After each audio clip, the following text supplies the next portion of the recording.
et je suis ravie de te retrouver dans Insta Happy, une édition spéciale du podcast Créapi qui va te permettre en 9 semaines d'améliorer ton compte Instagram. C'est toujours Marie au micro et avec cette édition spéciale, je te propose des épisodes courts mais intenses qui vont te décortiquer Instagram. On y parlera aussi bien de ton profil que de contenu, de story, de reel, de stats, d'engagement, mais aussi d'hashtags, de pratiques à bannir. Bref, tout sera passé au crible et tu repartiras chaque semaine avec des actions concrètes à mettre en place sur ton compte Instagram. Allez, je te laisse découvrir l'épisode du jour.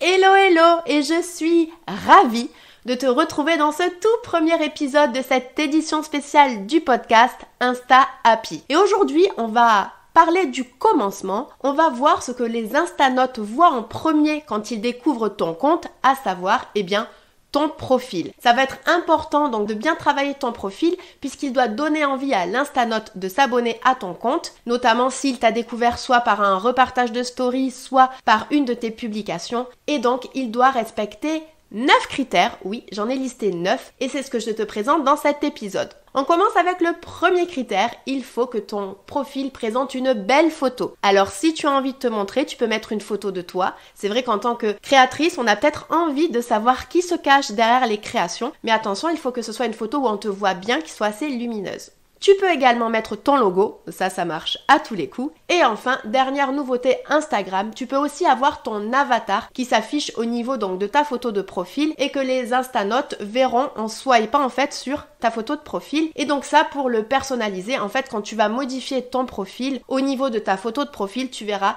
il y aura un lien modifier l'avatar et ça te permettra de le modifier si tu ne l'as pas encore et de le créer en fait, si tu ne l'as pas encore créé et de venir dire si oui ou non tu le veux qu'il s'affiche sur ton profil. Ensuite, deuxième critère, il faut que tu travailles donc ton nom de compte. Donc là, je pense que tu en as déjà un si tu es sur Instagram, mais essaie de voir s'il est ok par rapport à ce que je conseille. Idéalement, je pense que c'est intéressant qu'il soit le plus proche de tes noms de compte des autres réseaux sociaux, donc soit Facebook, soit Pinterest, ou pourquoi pas encore mieux l'URL de ta boutique en ligne. Là c'est important que finalement sur chaque réseau social, sur chaque support de communication, tu aies toujours le même nom de compte, donc idéalement ton nom de marque. Et important aussi, il faut qu'il soit mémorisable et facile à écrire. Donc on évite les écritures un peu trop exotiques où on a des points de partout, des tirets de partout. Voilà, il faut que quand tu es en soirée que tu dises voilà, moi mon nom de compte, tu me retrouveras, c'est Insta by Marie tout attaché sans point. Voilà, c'est facile à écrire, on s'en mêle pas trop. Ensuite, troisième critère, c'est important que dans ton nom de profil, on retrouve les mots-clés que vont rechercher ta cible et donc ce que tu crées. Pour rappel, le nom de profil, c'est la ligne en gras qui est juste sous ta photo de profil. Et pourquoi elle est hyper importante? Puisqu'aujourd'hui, avec le nom de compte, c'est la seule chose qui est indexée par Instagram. C'est-à-dire que si les gens recherchent par exemple des bijoux dans leur Explorer Instagram, ils ne verront que les comptes qui ont utilisé le mot bijou soit dans leur nom de compte, soit dans leur nom de profil. C'est donc important que tu mettes dans ton nom de profil le mot-clé de ce que tu crées, donc là en l'occurrence bijoux, pour que quand l'instanote recherche bijoux, tu puisses ressortir dans les résultats de recherche. Donc voilà, ça, les gens ne le savent pas toujours, c'est important vraiment de l'avoir en tête. Ce n'est pas ce qui va être indiqué dans ta biographie, qui va être indexé dans ton nom de profil Instagram, par le moteur de recherche Instagram, mais bien les mots qui sont dans ton nom de profil. Donc ce que je te conseille, c'est sur ton nom de profil d'écrire reprendre peut-être ton nom de marque, mais normalement, puisque tu l'as mis dans ton nom de compte, peut-être pas utile que tu le reprennes. Par contre, tu peux mettre ton prénom, puisque ça vient vraiment humaniser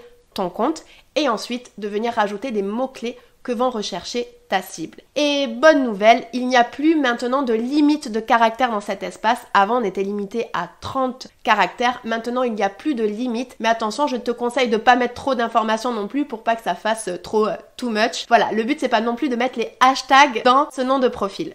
Ensuite, quatrième critère, ça va être donc d'écrire une biographie qui donne envie à l'instanote de s'abonner à ton compte. Donc, n'hésite pas à marquer premièrement ce que tu fais et surtout, pourquoi ils ont plutôt intérêt de s'abonner à ton compte qu'à un autre. Donc, vraiment de venir marquer en quoi tu te différencie. Et dans l'idéal, essaie aussi de marquer à qui tu t'adresses. Si tu as vraiment une cible particulière, eh bien c'est important que tu indiques dans ton compte, voilà, que là tu t'adresses plutôt aux mamans débordées, ou plutôt aux femmes, ou plutôt aux hommes, ou aux entrepreneurs, ou aux personnes qui ont des mamans qui sont enceintes, qui veulent allaiter. Bref, vraiment de préciser si tu as une cible particulière, qu'on la retrouve dans ta biographie. Et enfin, si tu as encore un petit peu de place, idéalement, ce serait bien que tu finisses avec un appel à l'action. Donc, pour vraiment indiquer à la personne, qu'est-ce qu'elle doit faire. Donc, par exemple, s'abonner à ton compte ou aller visiter ta boutique ou pourquoi pas, si tu as actuellement un freebie ou un atelier en cours, de venir s'y inscrire ou de venir le télécharger.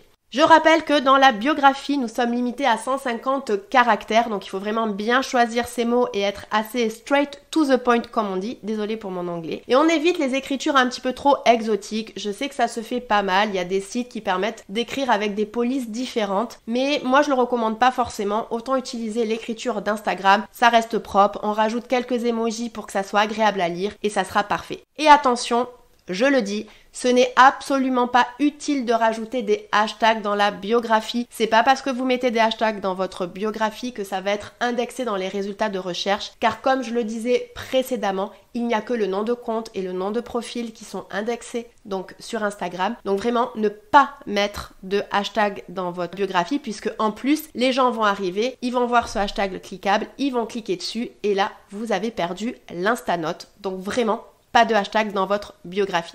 Ensuite, 5e critère, il va falloir mettre un lien, alors soit vers ta boutique en ligne, soit si tu as un atelier, soit si tu as un freebie, voilà là, n'hésite pas non plus à personnaliser ton lien en fonction de ton activité. Il n'y a pas beaucoup d'endroits où on peut mettre des liens sur Instagram, il y a dans ta bio et dans les stories. Donc important de bien rajouter le lien de ta bio, de vérifier que le lien soit bien à jour. Et petite astuce, on évite de mettre des liens vers d'autres réseaux sociaux. Instagram n'est pas très fan qu'on renvoie vers ses petits copains les concurrents, donc évite de mettre par exemple l'URL vers ton profil TikTok. Ensuite, 6e critère, si tu as une boutique physique, un atelier où on peut venir faire du retrait en local, n'hésite pas à rajouter le lieu de ton atelier, l'adresse postale de ton atelier. Ça pourrait être cliquable, ils n'auront qu'à lancer leur GPS et ils pourront arriver directement chez toi. Donc pour ça, il faut être en compte professionnel, en compte business, mais ça, on le voit juste après.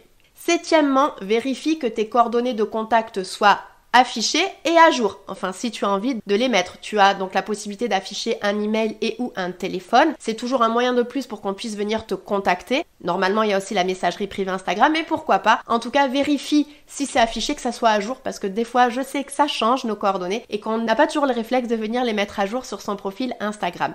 Ensuite, là, je vais te passer à 2 derniers conseils au niveau plutôt de ton compte Instagram. On a fini avec les 7 critères à respecter au niveau de ton profil, mais là, au niveau de ton compte, en fait, je voulais que 8e, on parle du statut de ton compte. Je t'en parlais tout à l'heure, si notamment tu as un lieu physique de retrait ou un atelier, que c'est important que tu sois en compte professionnel. Mais tu verras, il y a d'autres raisons d'être en compte professionnel. Et là, c'est vrai que c'est un petit peu la base de la base. Si tu es sur Instagram depuis un petit moment à suivre des conseils, tu dois normalement déjà être en compte pro. Mais sait-on jamais, je préfère revenir sur le tout début. Et en fait, quand sur Instagram, tu crées un compte, par défaut, il est personnel. Mais il y a 2 autres types de comptes, créateur et business. Il y a 2-3 petites subtilités entre les deux. Par exemple, avec le business, on peut avoir son adresse postale, là où avec le compte créateur, on ne peut pas l'avoir, mais par contre, avec le créateur, on a normalement un petit peu plus d'éléments de création sur les stories, sur les musiques, etc.